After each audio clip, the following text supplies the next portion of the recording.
Okay, hello, welcome back to my wood shop. This project we're going to be doing another bandsaw box. It's slightly different design. This one I call the Diablo because of, as you can see here, these little what look to be horns on the top edges here. And the thing that's different about this bandsaw box compared to the zebra wood bandsaw box, for example, is instead of this line here curving in, this is curving out. So this is giving it a little bit more of a wider looking shape to it.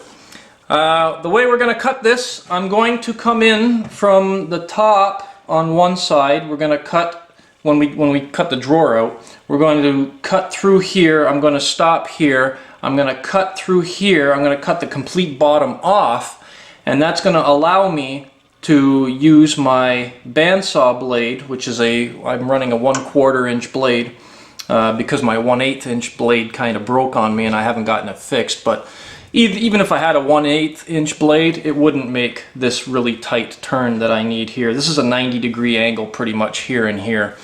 So anytime you're working with 90-degree angles, it's better to find a way to cut a section off so you can get in there and then glue it back. Otherwise you're not going to make the turn and it's not going to look so nice. It's going to be more of a round over, which is not the look I want. And then we'll glue it all back together and then continue it from there. So not going to spend a lot of time with explanations on this box. The other bandsaw box videos that I did pretty much feature-length films as far as step-by-step for people getting into bandsaw boxes from scratch, and I guess for people who are really bored and want to watch a really long video. So I'm not going to do that with this one. We're just going to whip through the steps. I'm going to do a lot of editing, so you're not watching me do a lot of cutting and talking and all that. So let's get started. Alright, so we're all set up here. I got my blade tensioned. Like I said, I'm using a 1/4 inch blade. The woods that we're using here, this is poplar and red heart. It's also known as Cuban mahogany, chatke-kok, whatever you want to call it. Red heart is pretty much the easier term to for me to remember it by, so that's what it is. I'm going to turn on my dust collection and we're going to start cutting out the shape, and then we're going to go from there. So here we go.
Okay, so I've cut out the basic shape here, and now what we're going to do is I'm going to cut about 3/8 of an inch off the back and then continue from there. So that's my next step, so I'll get that set up and continue from there.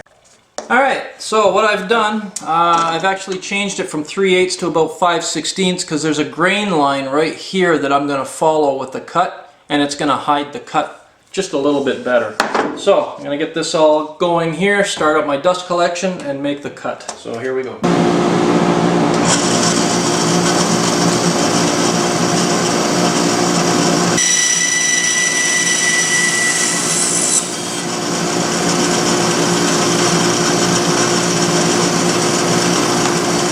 So I've made the cut, and that's what we've got.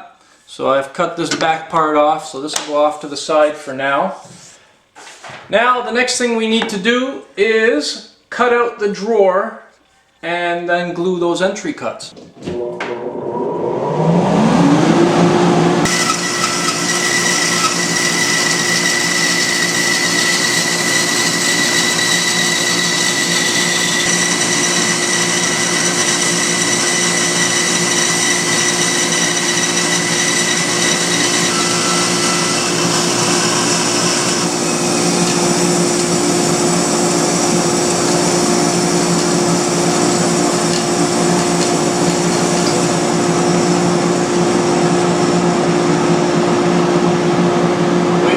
To stop.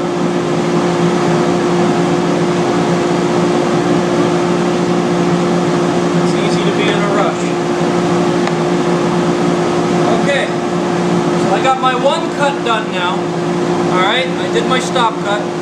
Now I've got to cut right through from one end to the other so I can get this bottom part off.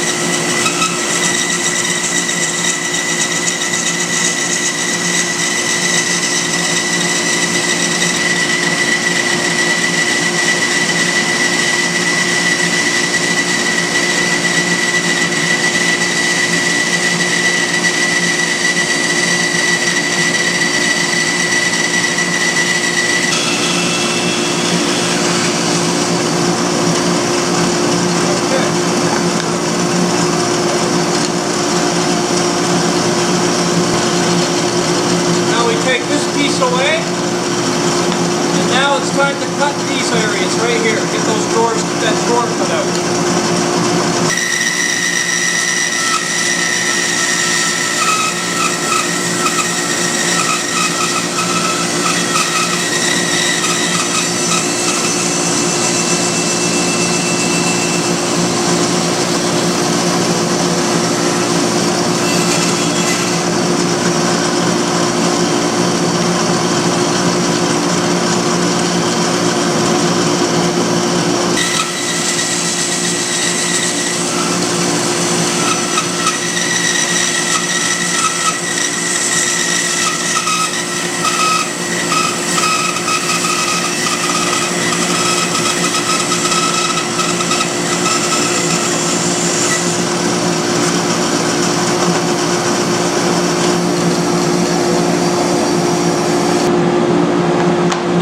Cut the front and back off the drawer.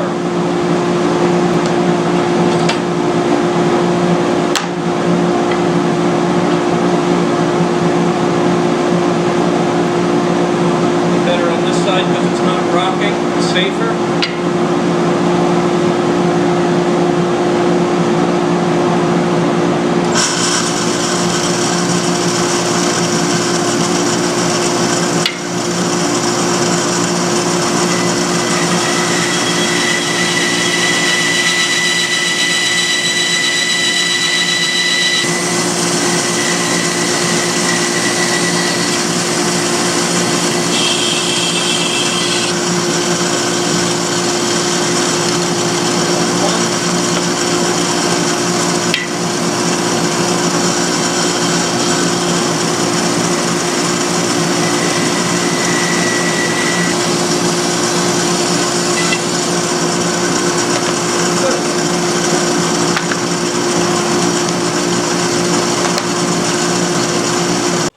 Okay, so what I need to do now, I'm going to mark quickly the inside part of the drawer that I have to hog out, because this obviously isn't a drawer, this is just a brick.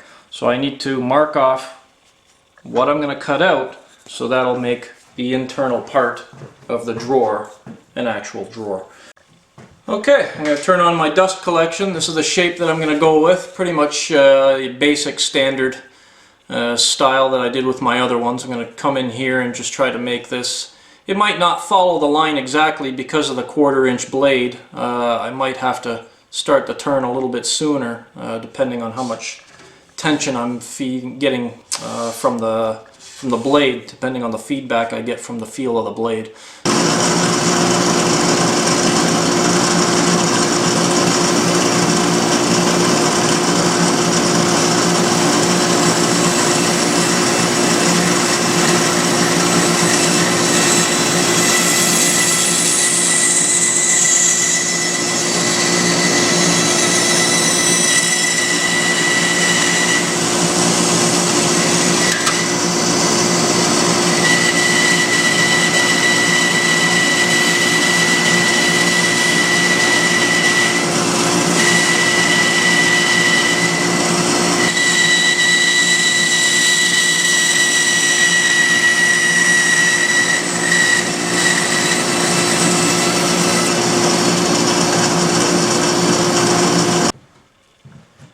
Okay, so what we've got, I've cut it out. The blade did not a bad job.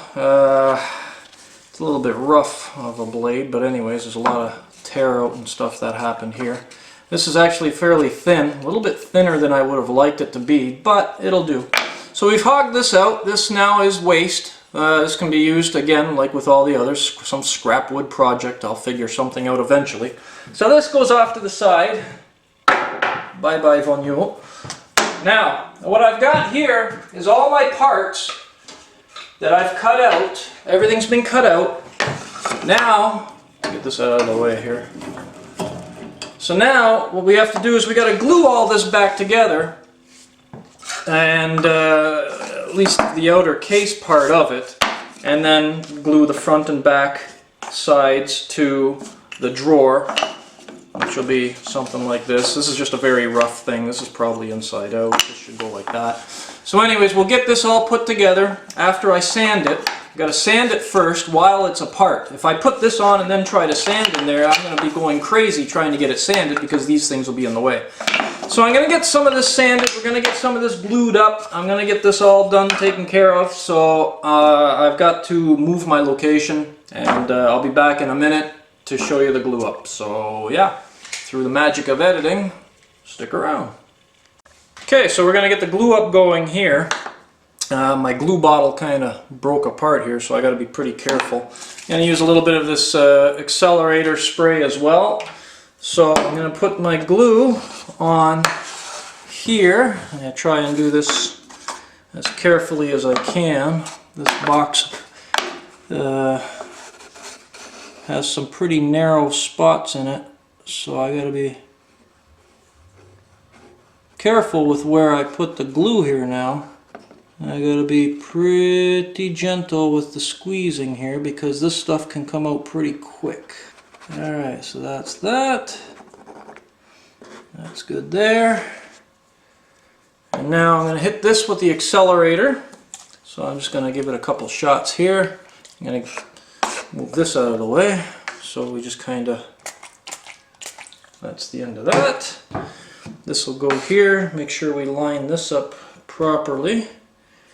And this can go there. We'll tack it in place. That's pretty much it. We're out of time now, so I'll just kind of gently press down on it. And that's pretty much all that we can do at this point. Anything that's protruding ever so slightly will just get sanded. But for the most part, that's a pretty good fit.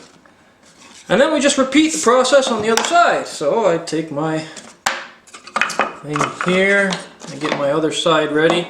This is my inside face here. This side's my inside face. I could tell because I got markings on it. So now we get this one set up to go here. And then, doesn't need a lot, that's for sure. I mean, this crazy glue does a good job holding. Now my accelerator for this piece right here, and then we'll get this on there. I'm not going to put any real downward pressure on it. Alright, so that'll take care of that. We'll hit this with the sander here. We'll bring that down. Probably the 1-inch belt sander will be good for that. And we'll just trim this down just a little bit. Not too much. Alright, so now that we've got that taken care of, I'm going to go ahead and finish gluing up the bottom portion here and the back and the sides. So once I get the rest of this glued together, we'll sand it down and then continue from there. Okay, so I've got this glued down now, so we have our shape of our box. There it is. So it's going to need some sanding up here because of the sanding that I've done. I kind of broke one of my own rules. I did a little bit of sanding before I glued it together. I wanted to get all that rough stuff off. A little personal note, if you are using a 1/4-inch blade for your bandsaw, the tooth is a little bit aggressive and it kind of roughed up the poplar pretty good, so that's why I had to do a bit of sanding. And that's why the box is slightly off. It's got that lip again back here. So you'll remember my other Red Heart box had the same issue, so I'm going to need to go over this with some, probably the drill press has the spindle sander I'm going to end up using to smooth that out, and then we'll go over it with just one of these sanding blocks here, one of these kind of things here, nothing too fancy, all low-tech stuff. So I'm going to, I got this all glued up, this drawer now. I'm just going to sand it down a little because it is a bit tight getting in there. Because of the extra sanding that I've done, I've kind of shortened everything up a little bit. So, and this also needs some sanding anyways because it's pretty rough around these edges here. You can see it's all pretty chewed up here from the bandsaw marks. So I'm going to sand this down a little bit. I'm going to get this thing put together. The back is on, the sides are on, everything's all glued up. So the only thing I need to deal with is sanding this down, and then we're going to do a drawer pull for it. Probably going to be African blackwood again, or I might decide something else. I haven't fully committed to anything yet, so I'm going to take this over to my sander, get this done, and pretty much get this project done. We're back here. I've got one coat of this stuff on, the wipe-on poly. It's the clear gloss type. I kind of prefer the wipe-on as opposed to the spray. For some reason the spray leaves a bit of a like a rough surface, like it looks like it's been sprayed. With the wipe-on it goes on a lot smoother and you don't really get that. You can kind of see, this is one coat, so you can kind of see it's a little bit smoother application. What I got to do now is I'm going to take this sandpaper, it's a 320 grit, and I'm just going to go over it very lightly. I'm not going to go through the finish, I just want to take off. Because when you feel it, you can feel that it's rough. The grain's been a little bit raised, and it's a little bit of a rough surface. So I'm just going to knock that roughness down by using this 320 sandpaper and just lightly going over it. Just more to knock off that fuzziness than to actually go through the finish itself. But yeah, that's pretty much it. You're just going to, that's, you know, as per the instructions, you put the coat on, you let it dry for a few hours, and then you come back. They recommend like a 220, but 320 will work just as well. And then you just sand it all down, and then you apply another coat. So I'm going to finish sanding this all up. I'm going to put another coat on. I'm going to repeat the process probably, I don't know, 2 or 3 times. I don't know. We'll see how this looks. And you know, once it gets to the point where adding more coats just doesn't seem to be bringing out much more of a shine or a richness of color, if it's starting to make it look dull or whatever, I'll pretty much stop there. So I'll continue with this, and then I'll get the knob glued on, and then once the knob is glued on, this project will be pretty much finished, and when it's finished I'll show you the final project, so stick around. Okay, so the project has come to a completion, finally. The polyurethane that I've put on here, there's about 8 coats on here, and the whole process for just the wipe-on polyurethane took 3 days. The box itself was a single day. You know, everything else pretty much straightforward.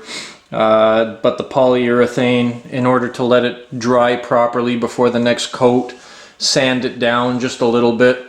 I sanded down the first 2 coats using 400 grit sandpaper. No, sorry, on the first 2 coats I went with a 320, and then for coats 3 through 5 I went with a 600, and then for coats 6, 7, and 8, or sorry, 6 and 7, I went with a 2500 grit, and then for the last one I pretty much went with a 15,000 grit, almost like a honing compound grit almost. Anyways, so this is the project. I call this one, I call this box the Diablo because of the little kind of horns on the top, and because the color of the wood and stuff like that. So like I said, this is poplar and red heart, or Cuban mahogany, or chatke-kok, or whatever you want to call it. But this is pretty much it. The knob is the same blackwood knob that I used on my other bandsaw boxes. I had it laying around, and it actually works pretty good. And when you open this up, there's your drawer, there's your inside, and I'll flip this around so you can see the back. That's the back of it right there. And then the back of the drawer, not a big deal, but there it is. So anyways, it was a fun project to do. The finishing took a little longer than I would have liked, but the finish is the finish, and if you want the job to turn out nice, then you've got no choice. You've just got to be patient. So there it is. That's the box. Nice little polyurethane shine on it. That's the clear gloss poly that I used, and yeah, that's pretty much it. So thank you for sticking around for watching, and yeah, whatever my next project's going to be, it's probably going to be another bandsaw box. I don't know. Maybe I'll do a little vase or something, but just like I say at the end of every other show, when I know, I'll let you know. Well, again, thanks for sticking around, and yeah, go make something. Take care.